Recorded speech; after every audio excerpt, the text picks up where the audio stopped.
Assalamualaikum warahmatullahi wabarakatuh. Waalaikumsalam warahmatullahi wabarakatuh. Kami dari Universitas Muhammadiyah, Fakultas Keguruan dan Ilmu Pendidikan, Prodi PGSD, kedatangan kami ke sekolah SDN 3 Trongsawa untuk melakukan kegiatan wawancara observasi kepada kepala sekolah atau guru. Baik, perkenalkan, nama saya Tiara Mulyana. Baik, perkenalkan, nama saya Safira Rizayani.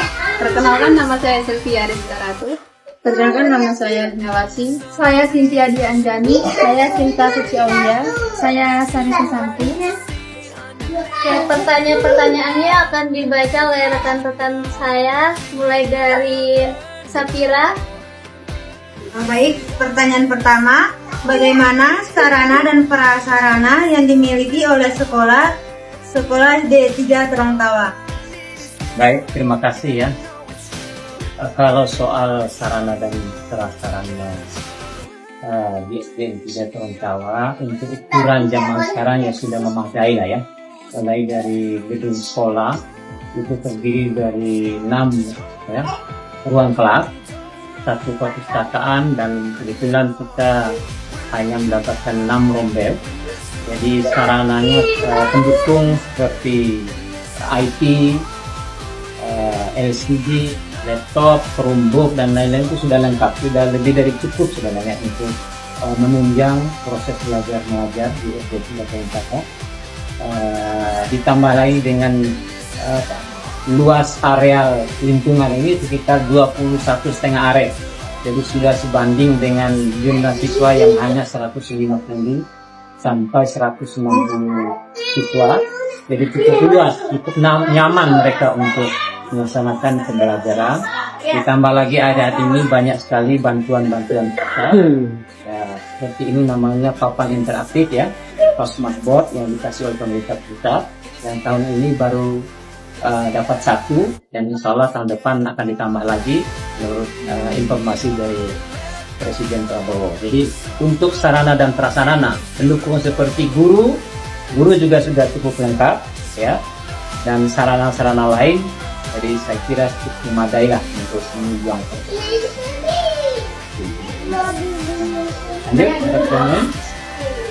Baik Bapak, pertanyaan selanjutnya, bagaimana upaya sekolah untuk meningkatkan kompetensi guru di sekolah? Untuk meningkatkan kompetensi sekolah itu sejalan dengan regulasi seperti yang dikatakan oleh Pak Guru tadi, sesuai dengan amanat Undang-Undang Guru dan Dosen, bahwa guru di sekolah dasar atau di sekolah pendidikan dasar SD maupun SMP minimal harus S1. Ya, tidak boleh lagi yang diploma. Jadi kita ini semua di sini sudah S1. Untuk meningkatkan kompetensinya itu profesional guru harus S1. Di samping itu ada pelatihan dan pendidikan secara berkala, baik dilakukan oleh lembaga-lembaga pendidikan sebagai mitra kita seperti LPMP atau BGTK di sini yang dulu namanya lembaga pendidikan yang di bawah kementerian yang ada di Limpong, melakukan pelatihan secara berkala pada guru-guru ya, untuk meningkatkan dan itu juga guru sekarang dituntut untuk belajar mandiri melalui PMR. Jadi sudah ada aplikasi di kementerian itu untuk sarana belajar guru. Guru harus boleh belajar di situ. Sering buka-buka namanya info GTK-nya lewat SIM PKB, jadi silakan belajar mandiri. Kemarin juga ada program yang sangat bagus tapi sudah dianulir oleh menteri yang baru, yaitu program guru penggerak namanya ya. Jadi dipilih, diseleksi dari setiap guru untuk masuk pendidikan guru penggerak selama 6 bulan. Jadi baru dapat mungkin di Lombok Barat itu baru sampai 300 orang lah. Keburu ganti pemerintahan, kemudian kebijakan juga terganti untuk meniadakan guru penggerak. Jadi untuk pelatihan peningkatan mutu sering dilakukan oleh pemerintah daerah dan intra sekolah. Di Kudus kita ini kita setiap tahun melaksanakan workshop, pelatihan, pengimbasan ya di kelompok kerja guru, kelompok kerja kepala sekolah, dan kelompok kerja guru mata pelajaran seperti guru kimia, nanti guru pendidikan agama Islam. Jadi tetap dilaksanakan itu pelatihan-pelatihan untuk meningkatkan profesional tersebut. Oke, lanjut. Baik, pertanyaan ketiga, bagaimana kurikulum yang digunakan oleh guru dalam pembelajaran?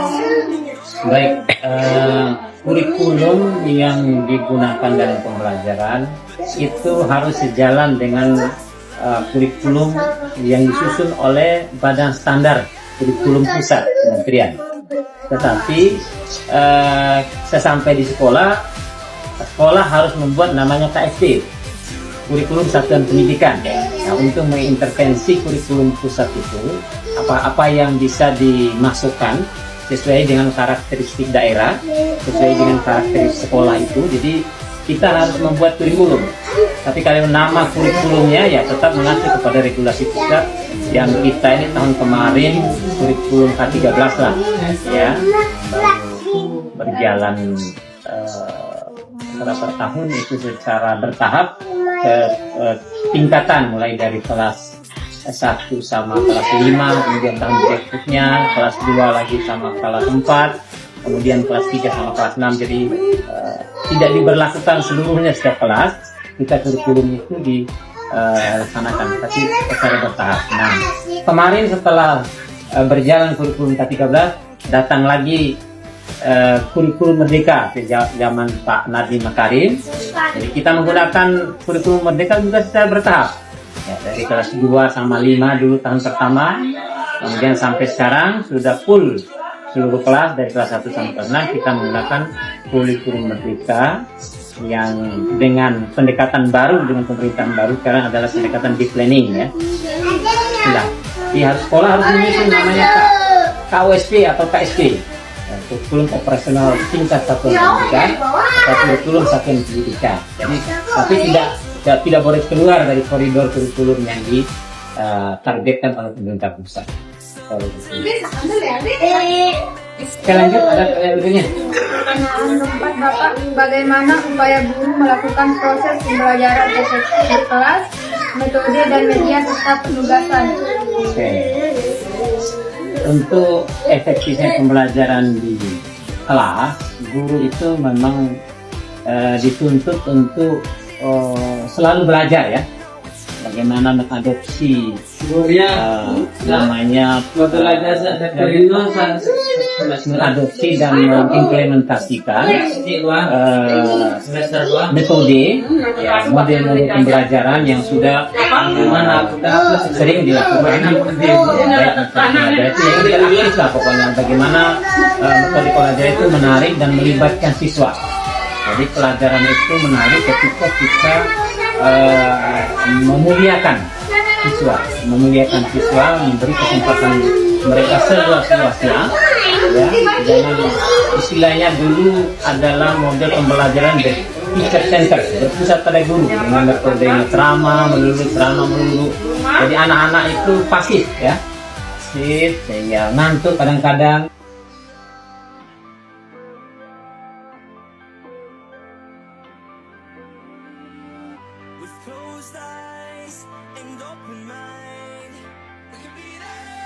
Assalamualaikum warahmatullahi wabarakatuh. Waalaikumsalam.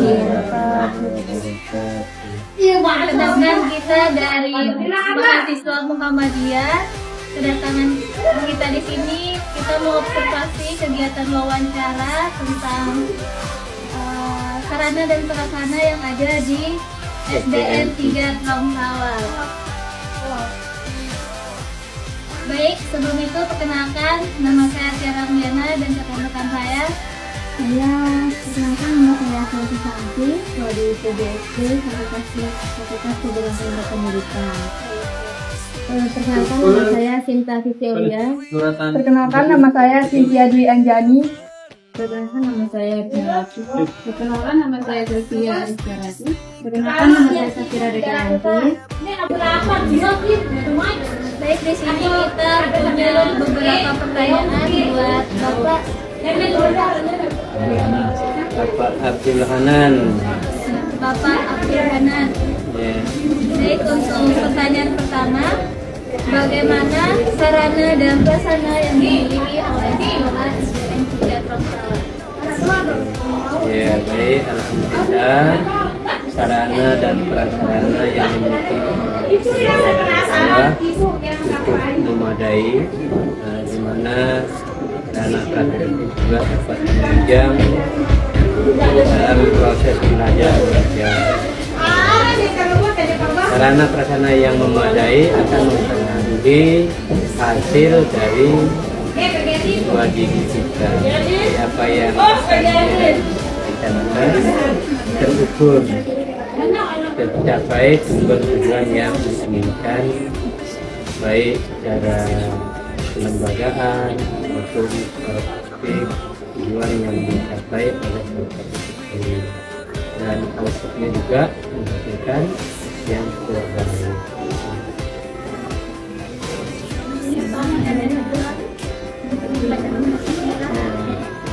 Baik, pertanyaan kedua, bagaimana upaya sekolah untuk meningkatkan kompetensi guru yang ada di tiga tahun? Ya, kompetensi guru berbagai macam yang sekarang ini lewat pelatihan-pelatihan yang dikoordinir dari lembaga penjamin mutu, yaitu ada istilahnya pembelajaran mendalam yang masih sedang berlangsung selama 3 bulan, dan pelajaran coding AI itu ya, nah yang itu nantinya akan diimbaskan kepada semua guru-guru yang ada di SDN 3 Tromsø. Dan alhamdulillah bentuk dari implementasinya bisa diberikan di layarnya dan bisa dipakai dan sangat membantu Bapak Ibu dalam mengaplikasi ilmu yang didapat lewat pelatihan dan sangat menggembirakan buat anak-anak semakin bersemangat untuk mengikuti pembelajaran. Oke. Baik, pertanyaan ketiga Bapak, bagaimana kurikulum yang digunakan oleh guru dalam pembelajaran di SDN? Ya, kurikulum yang digunakan sesuai dengan regulasi yang sekarang, itu kurikulum Merdeka Sumber. Nah, sebelumnya ada K13, sekarang diintegrasikan menjadi Sumber dan sedang dalam proses lewat pendalaman, ya, pemantapan dan mengaplikasi apa yang didapatkan, dicoba dipraktikkan, diimplementasikan di setiap kelas oleh Bapak. Baik Bapak, pertanyaan keempat, bagaimana upaya guru melakukan proses pembelajaran efektif di kelas, baik metode dan media serta penjelasan di institusi? Ya, nah tentang sesuai dengan SOP kita masing-masing. Nah, terutama untuk efektivitasnya itu yang tidak kalah pentingnya itu persiapan dulu secara administrasi, ya, RPP-nya, kemudian daya dukungnya, medianya, dan tidak kalah pentingnya juga Bapak Ibu guru itu harus belajar, ya, menguasai materi yang akan diajarkan kepada peserta didik dan media apa yang cocok, pemilihan metode. Nah, itu sekarang terintegrasi dengan media online, pakai LCD, laptop, dan ini yang terbaru ini, semua aplikasi belajar ada. Nah, tinggal keinginan kita. Nah, jadi Bapak Ibu guru insya Allah mengikutinya, melek IT ya, mau belajar walaupun belum lambat laun insya Allah bisa mengajar. Selanjutnya pertanyaan kelima Bapak, bagaimana upaya guru dalam mengatasi kesulitan belajar siswa? Nah, jadi berbagai macam cara Bapak Ibu guru kita di sini untuk mengatasi kesulitan belajar. Yang pertama, mengetahui latar belakangnya dulu. Baik secara psikologinya, apakah anak itu baik-baik saja di dalam keluarga terutama ini. Karena dari keluarga itu punya dampak, ya. Salah satu contoh misalnya satu keluarga yang broken home, broken heart, anak itu tinggal bersama kakek neneknya itu punya dampak dia secara psikologi. Nah, perlu bapak ibu guru berperan mewakili orang tuanya sebagai orang tua, memiliki kasih sayang supaya mereka itu, anak-anak itu, kasih sayang itu dapat didapatkan dari bapak ibu guru. Kira salah satu contoh seperti itu. Banyak lagi yang lain. Penting pembentukan kelompok, belajar kelompok, mengadakan les, ya, itu alternatifnya. Bagi anak yang tertinggal misalnya diberikan pelajaran tambahan, remedial. Ya, seperti itu. Baik, ini pertanyaan terakhir Bapak. Bagaimana cara guru meningkatkan motivasi dan niat belajar siswa? Nah, cara meningkatkan motivasi dan niat belajar siswa, jadi tidak bosan-bosannya Bapak Ibu guru memberikan apresiasi kepada mereka, memberikan semangat, penyemangat, memotivasi.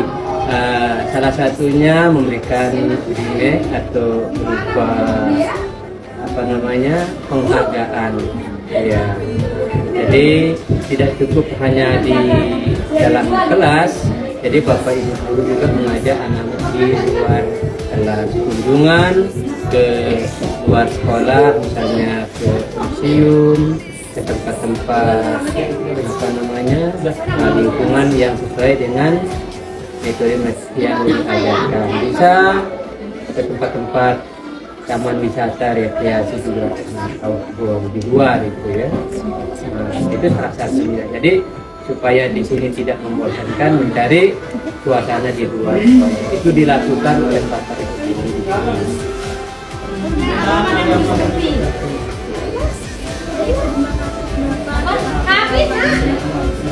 Ya, terima kasih kembali. Ya.